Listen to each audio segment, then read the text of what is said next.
নতস্য প্রতিমস্তি।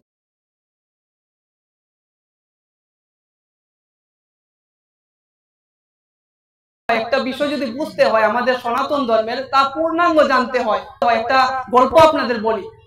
6 জন তারা অন্ধ ব্যক্তি। তো তারা সবকিছু বুঝতে পেরেছে, অনুভব করতে পেরেছে। সাপ কিরকম, ব্যাঙ কিরকম, গাছ কিরকম, সব অনুভব করতে পেরেছে।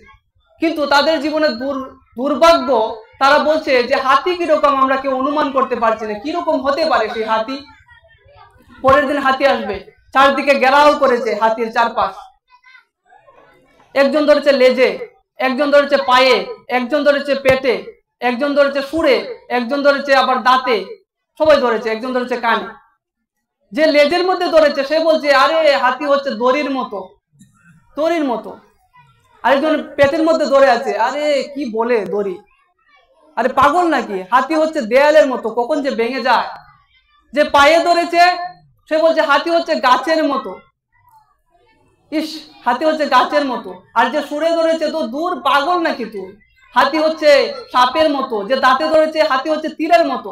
আর যে কানে ধরেছে দূর, কেউ কিচ্ছু জানে না, হাতি হচ্ছে কুলার মতো। তদ্রূপ ভাবে আমরা বিভ্রান্ত হই এভাবে, কেননা তাদের ইন্দ্রিয়গুলো এটুকুর ভিতরে সীমাবদ্ধ, বাইরে যেতে পারে না, পূর্ণাঙ্গ সত্যটা সে ধরতে পারছে না।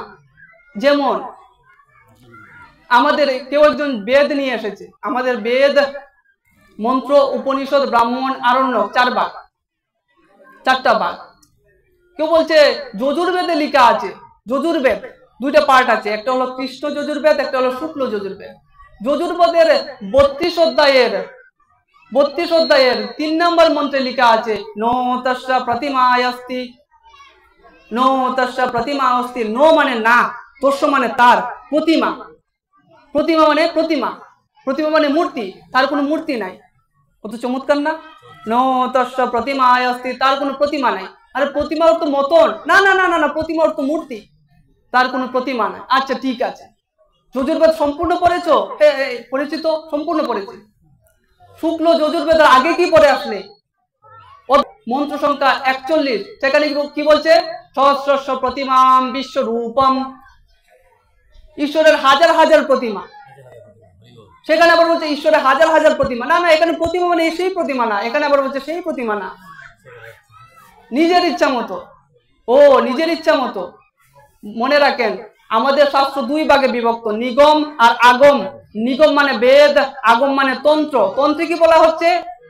সদ্ভক্ত রক্ষণে এবং নিরাকার অভিসাকৃতি, ভক্তের রক্ষার জন্য ওই নিরাকার ব্রহ্ম সাকার জন্য ধারণ করে। বেদেও বলা হচ্ছে বৃহদারণ্যক উপনিষদ, সেখানে বলছে দেবাব ব্রাহ্মণ রূপে মূর্তম চৈব মূর্তম চা। ঈশ্বরের 2টা রূপ, মূর্ত মানে সাকার, অমূর্ত মানে নিরাকার। এই কারণে বেদে সাকার ঈশ্বরের বর্ণনা করা হচ্ছে, আর অমূর্ত সেখানে নিরাকার ঈশ্বরের বর্ণনা করা হচ্ছে। এর মধ্যে উপনিষদের মধ্যে গোপাল তাপনী উপনিষদ, ভগবান বলছেন জু অর্চয়েদ প্রতিমাম্মাঞ্চ, আমাকে প্রতিমা অর্চনা করো। কাজেই অজ্ঞদের প্রলাপ মাত্র। যা বলছিলাম, কোন কথা জানিয়েছিলাম? ভগবান জ্ঞান যুগে বলছেন